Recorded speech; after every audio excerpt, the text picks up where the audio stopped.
Okay, so now we're on to number 15.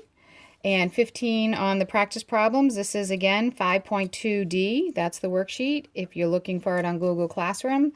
And 15 says that we want to prove 1 plus sine x over 1 minus sine x minus 1 minus sine x over 1 plus sine x equals 4 tan x secant x. Okay, so I'm just going to put a couple of my thoughts down here near the bottom.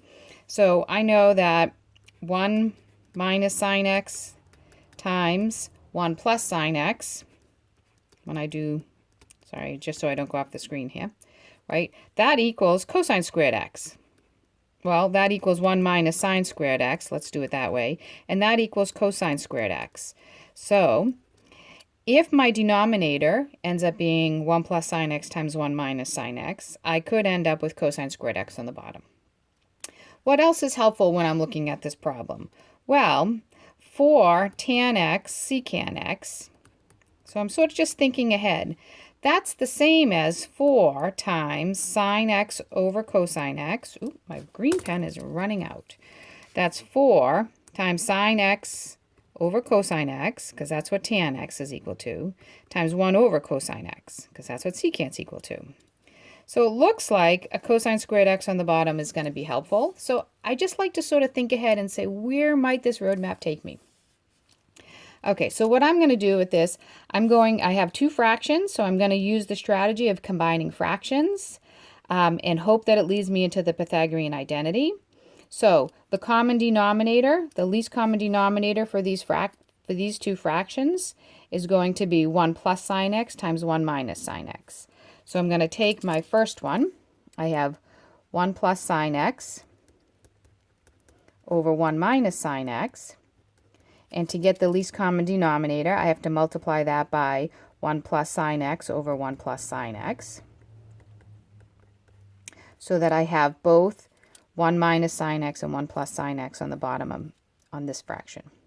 And then we're going to take our second fraction. We have 1 minus sine x over 1 plus sine x. And so that I get both of these terms on the bottom, I need the common denominator. I'm going to multiply this by 1 minus sine x over 1 minus sine x. And again, I'm not going to change the right-hand side because I'm trying to prove that the left is that. Okay, so on the bottom of this first fraction, we get 1 minus sine squared x.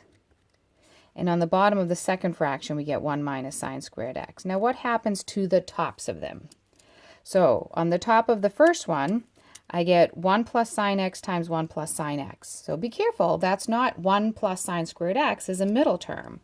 That's 1 plus 2 times the sine of x plus sine squared x. When I FOIL that out, I have to remember that that middle term comes there. And when I FOIL out the top of the numerator of these two fractions, I get 1 minus 2 sine x plus sine squared x. And I'm just going to put in equals, and I'm going to bring my right-hand side down. I'm not going to keep writing it. Okay, so now I have a common denominator, and I know that common denominator is cosine squared x. So I'm going to write both of these over cosine squared x and replace the 1 minus sine squared with the identity.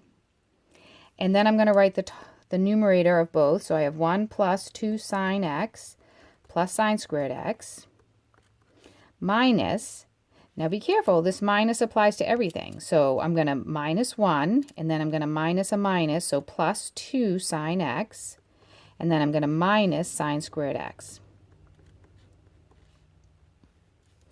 And what do we have that cancels? We have a plus sine squared x and a minus sine squared x. Those go away. And I get a 1 minus 1. Those go away. And so I have 2 sine x plus 2 sine x, and that gives me 4 times the sine of x. And I'll write cosine squared x out as cosine x times cosine x. And what is that? Well, sine x over cosine x is tan x, so I have a 4. And then sine over cosine, that's tan. And then what's left here? 1 over cosine, right? I can imagine a 1 being in there, right? Multiplied by 1. That's secant x. And that's what I was trying to prove. So again, we've proved this identity that the left and the right are equal. So anytime I see this expression, I can replace it with that expression. That's what an identity does.